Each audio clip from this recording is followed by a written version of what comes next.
Hi. Do you feel held back by some unknown force, that somehow things don't go the way you'd like them to go, that somehow or other you seem to be self-sabotaging yourself? You go to the airport, you forget your passport. You leave the house, you forget your key and you lock yourself out. You want to get up at 4:30 in the morning for an important appointment, and instead you mysteriously set the clock for 6 a.m. Does this happen to you? If it happens to you on a fairly frequent basis, it's probably not forgetfulness, it's probably self-sabotage. So what exactly is self-sabotage, and what can we do about it? In order to understand what self-sabotage is, we have to understand how the mind operates. So basically you have a conscious mind and you also have a subconscious mind. Whatever is repressed, whatever thoughts are repressed, end up in the subconscious mind. There is a faculty called the preconscious, according to Sigmund Freud, the famous psychoanalyst. And the preconscious will deselect certain things and put them, let's say repress them, and put them into the subconscious mind. Some of this is necessary for the functioning of everyday life. I mean, you might memorize something, but you can't have it always in your head. You can't have endless amount of data, so you got to get on with daily life. So some of it's practical, but also some of it is censorship. So let's think of it this way. You can think of, say, there are certain totalitarian countries, and they won't accept people going against the narrative. Whereas you can think of religion. If you talk to somebody and say something that criticizes their religion, it again will not go down well. Why? Because they have a core belief about the religion. They have a belief system, a worldview about religion. We can look at, say, employers. A management team will roll something out, a certain view of the company, and you might, as an employee, know that there's some bullshit here. That's not really like that. That there's certain fallacies, hypocrisy, etc. But if you criticize the company, they will reprimand you, hold you back, or maybe even kick you out. So wherever we go in society, we see people having a certain viewpoint, and that which does not fit with the viewpoint in some way is repressed or censored in some way. So the same thing that happens on the macro level of society also happens at a micro level within your own self as well. What is this worldview? Well, basically, we have a thing called a paradigm. A paradigm is our worldview. It's also a narrative. I give an example. We're all raised to a family. We all automatically were given that family paradigm, that family worldview, and we believed it totally until our teens. Then we start realizing that mom and dad are not perfect. Maybe they got some biases, some prejudices, some funny ideas. I don't believe what they believe, that sort of thing. Okay? So what's actually happening here is you're raised in a certain worldview, and then you started having a different worldview. But in general, if your worldview is too different from somebody else's worldview, they'll feel threatened by you. And the same thing that we see in society, in organizations, and governments, we also see in relationships, and we also see within our own mind. Our mind will repress things for the sake of homeostasis, which is basically the number one goal of your mind is that you keep functioning. And say you've got something traumatizing, the tendency will be to put that traumatizing thing deep into the subconscious mind, because then you can get on with things. And quite frankly, everybody's traumatized to some degree or other. What we actually have to do is try and integrate those traumas. There is a saying that what doesn't kill you makes you stronger, but it's not really true. It's actually what doesn't kill you and you can integrate into your life, into your experience, into your paradigm, makes you stronger. If you can't integrate it, then you're just traumatized by it, and then it goes into this subconscious mind. So the subconscious mind has certain ways of communicating. So, for example, dreams. Dreams are a way, all the imageries in dreams are a way of communicating. Another one, if we talk about Sigmund Freud, we have a thing called Freudian slips of the tongue. And slips of the tongue is whereby you mean to say one thing, but you say something else. And 9 times out of 10, there's something else you say is the truth. So I'll give an example.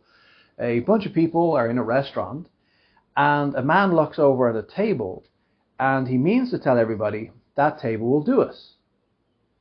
But instead there's a nice lady beside that table who he finds physically attractive. He might consciously know he's attracted, or he might not consciously know he's attracted. But instead of saying that table will do us, he says that lady will do us. Everybody chuckles and thinks very silly. His secret is out of bag. Consciously or unconsciously, he's now revealed that he finds her attractive. That's a Freudian slip of the tongue. It happens all over the place. Freud wrote a book called The Interpretation of Dreams, and in it he gives a lot of structure about analyzing dreams. Now, it is a theory. We can't say it's 100% accurate or truthful. It's theory, but I think there's a lot of sense in that theory if you think about it.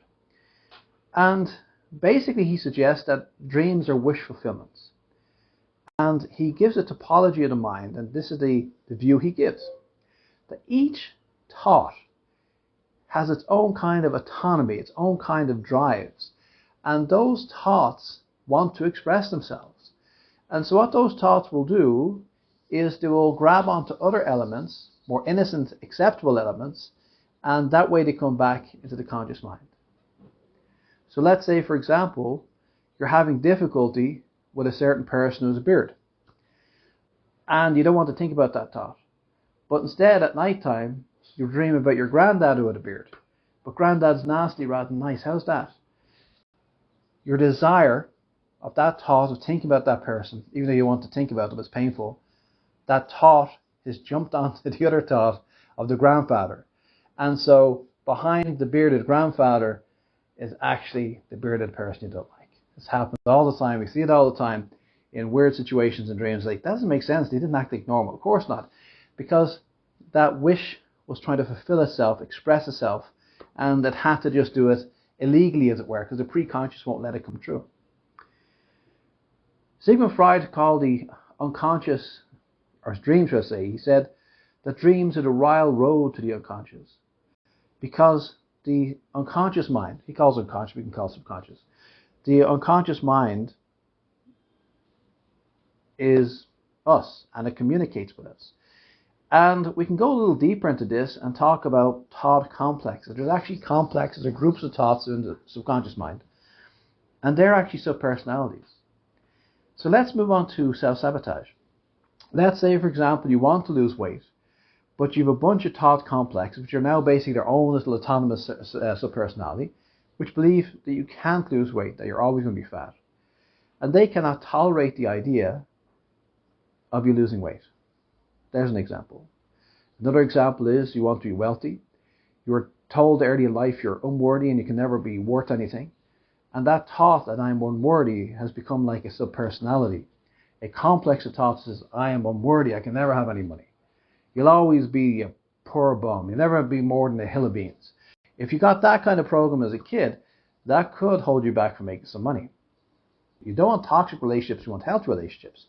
But yet you keep finding yourself back in those same toxic relationships. Why? Because there's a part of you that does not believe that you could be in any other relationship. So to explain these, again, just think of real world examples. Let's say a person is a drug addict and they want to stop drugs. It's a well-known fact that most people, if they want to successfully stay off drugs, they have to ditch their old friends. Why? Because even if their old friends like them, even if their old friends love them, they will think of a world with drugs. Because in their worldview, in their paradigm, drugs are it. And you can't get away from it. That's their belief. And so if you stay around with these people, they'll try and force you back to drugs. Think of another way. Let's say you're in a neighborhood and you have a friend of yours, but you're doing very well, maybe academically, work-wise. They might either consciously or subconsciously try and hold you back because they have insecurity and they believe that you're going to outgrow them and go somewhere else and be with somebody else, and they'll be alone. So we see all these things in everyday life, but the thing is, these same things which happen in everyday life in our relationships, or work relationships, or family, or romantic relationships, societal structures also happen in our subconscious mind.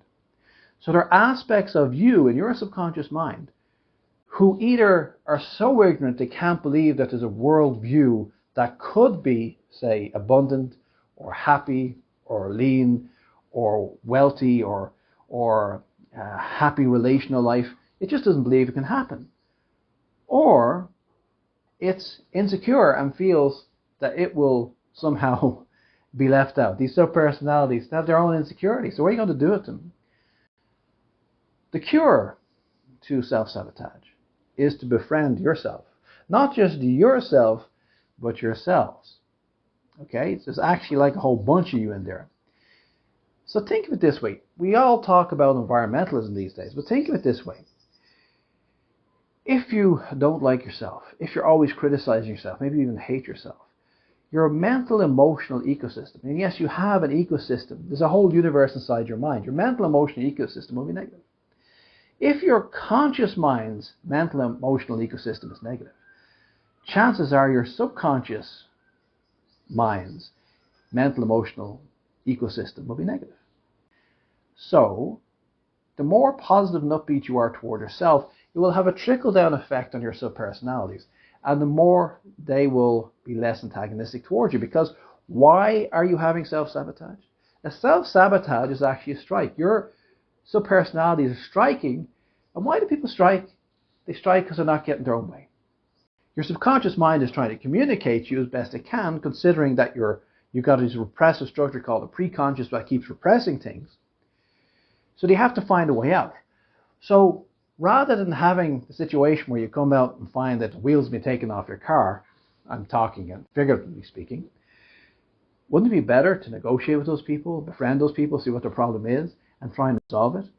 The same thing. Just like in real life where you try to resolve things, you have to resolve things with your sub-personality. So first of all is learning how to love yourself. The second thing is you might have a specific issue at a specific time, and that's coming up, because we all have a certain amount of self-sabotage, and that's okay, a little bit now and again.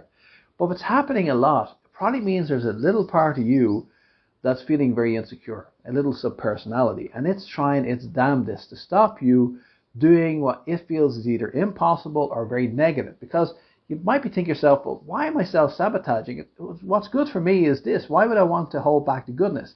Because some aspect of yourself does not believe you're either worthy of that goodness, or it's insecure and thinks it's not possible. Like maybe you've got the programming early in life that successful people are all assholes.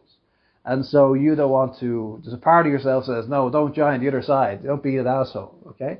We don't know. All sorts of funny, arbitrary programming comes in early in life. So let's say you got a specific issue. You could, for example, engage that subpersonality to some degree. How do you engage a subpersonality? Well, for example, let's say you're a dramatic type of person. You could take a chair, empty chair, and talk to the chair regarding, say, your issues regarding weight loss, or your issues regarding money, or your issues regarding relationships, or whatever it is your problem is. And then sit in the chair and try and speak from the other side. You'd be surprised how you'll start speaking the counterposition, and maybe some of that will ring true. Another way you can write in a diary, like your opinion, then subpersonality's opinion, and see what comes up. Or you can just have an inner dialogue in yourself. Now, don't expect amazing things to happen, and I would rather worry if you start having disembodied vices. If you have disembodied vices, go to your psychiatrist or psychotherapist, because that's what we're looking for here.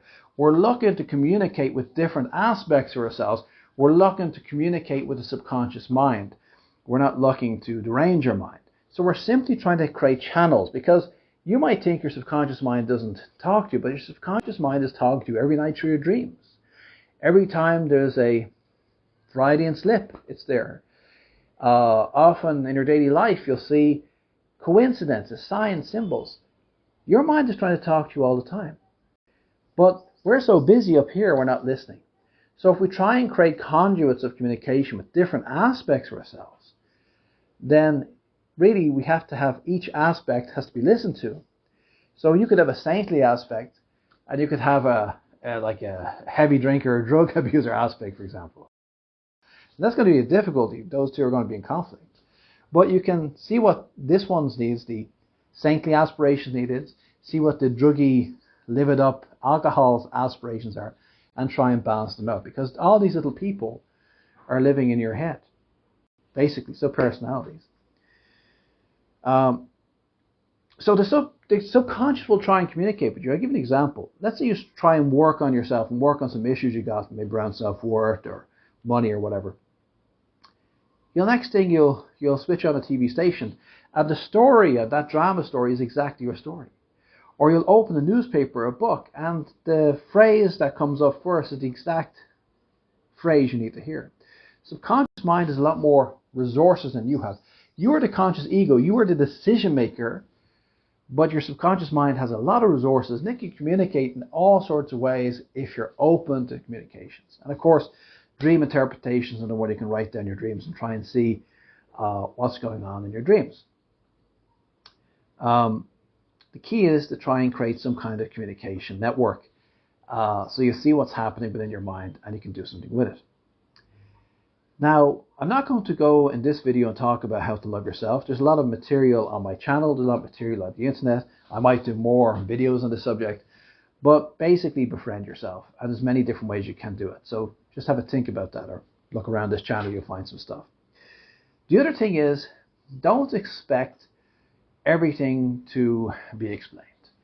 Your subconscious mind is incredibly complex. You're never going to fully understand yourself, and you're a fool if you're going to try and fully understand yourself.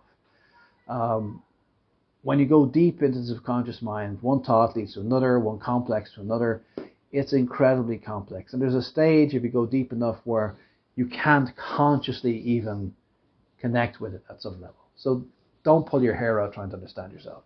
All you need to take from this video here today is to realize is that your mind has a certain bunch of belief systems. Those belief systems create a paradigm.